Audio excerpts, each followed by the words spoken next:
এ খালা বাচ্চা দিস গে ভিক্ষা দেগে খালা হাতে কেউ নাই খো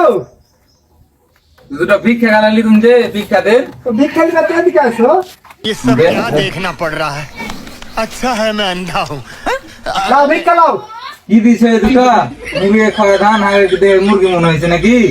সিজনে আসছি দুটো ধরিয়ে দে ওষুধের দাম সবাইকে দিতে হবে বুঝতে পারো না এত বেলা ফকির আছে তোমরা কি দিতে এক দিয়ে দিও তার তো ফকির আছে দিতে হবে একটু ধরিয়ে দেন সিজনে আসছি তোমার গায়ে তো হাত পা দেখে তো মনে হয় না তোমরা ফকির তোমরা তো চিকিৎসা বলে কাজ করে খেতে পারবে তোমরা যদি ঠিক করে বেড়া তাহলে হলো হ্যাট দুটা ভিক দিয়ে আর কত কাজ আছে নাকি হ্যাট করলি মনে হবে হ্যাট জীবন মারবি আরে তো নিয়ে যা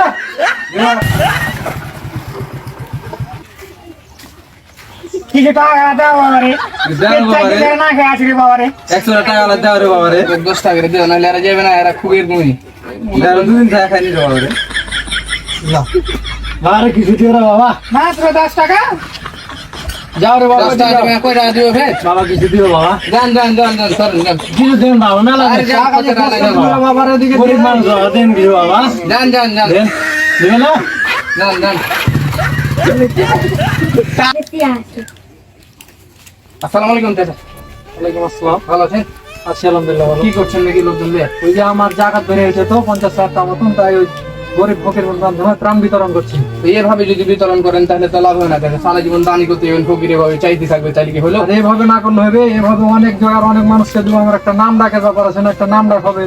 তো চাচা এটা কি নামের লাগে এটা কি করছেন এটা মনে করলেন যে আল্লাহর ভাই জাকাত বাহির করছেন জাকাত দিবেন মানুষকে দু একটা মানুষকে দিবেন স্বাবলম্বী করে দিবেন সেদিন আর কোনোদিন যেন ভিক্ষা না করতে হবে এভাবে দিতে হবে আল্লাহর ভয়ে জাকাত দিবি কিন্তু তারপরে তো মানুষকে জানাতে হবে যে আমি না একটা না জাকাত শুনেন টাকা উল্লে আল্লাহর ভয় করে করতে হবে এটা মানুষকে দেখে লাভ নাই বুঝতে পারলেন দুই একটা মানুষকে স্বাবলম্বী করবেন এবার থেকে শুরু করেন তাহলে দু একটা ফকির মিসকিনকে স্বাবলম্বী করার লেগে কিছু ব্যবসা পাতি বা কিছু কিনে দিলেন এরকম কিছু করেন বুঝতে পারলেন আচ্ছা ঠিক আছে তাহলে দেখি সেটা দাঁড়াও কথা হচ্ছে তোমার কি সমস্যা যে বিক্রি করে বেড়াচ্ছ? আমার আর পায়ের সমস্যা বাবা কেন করে কি ছিল নাকি পায়ে কাজে গিয়ে 4টা বিল্ডিং থেকে পড়ে গেছিলাম তখন থেকে পায়ের রড ভরা আছে হাঁটতে পারি না ভালো করে কাম কাজ করতে পারি না ও আর তোমার কি সমস্যা আমার কি সমস্যা নাই জেনে আমার শরীর দুর্বল কাজ কাম করতে পারি না তো যদি কাজ কাম আমরা দিই তাহলে কাজ কাম করবে না না কাজ কাম করবো না কাজ কাম করবো হ্যাঁ আরে শোনো কাজ কাম করবে না তুমি না কাজ কাম করবো না চাচা, আপনি কাজ কাম করবেন হ্যাঁ আমি কাম কাজ করবো আপনাকে যদি কোনো কাজ কাম দিই তাহলে করবেন হ্যাঁ আচ্ছা ঠিক আছে চলেন তাহলে আমার সাথে কথা হয়েছে চাচা হ্যাঁ, তাহলে বলেন। তাহলে আপনাকে যদি এখানটা মানে ভ্যান ট্যান কিনে দিই তাহলে আপনি তো ভিক্ষা টিকা করবেন না চাল টেলে খেতে পারবেন হ্যাঁ ভাড়া মেরা খাবো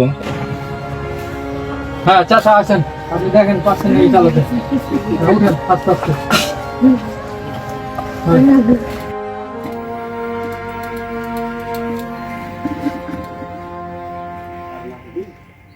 চাচা দেখলেন আপনার লাগে কি সুন্দর একটা ভালো কাজ হলো কেন আপনি আপনার লাগে আপনার জায়গাতে টাকা একটা মানুষ ভিক্ষার পর থেকে বাইরে গেল কি সুন্দর ভাবে এখন কাজ কাম করে খেটে খুঁটে খাবে তাই তো রে বাবা এভাবে তো কোনদিন ভেবে দেখিনি আপনার মতন যদি এখন যদি সবাই যদি এভাবে ভাবে তো দেখবেন যে ভিক্ষার এই যে সিস্টেমটা এত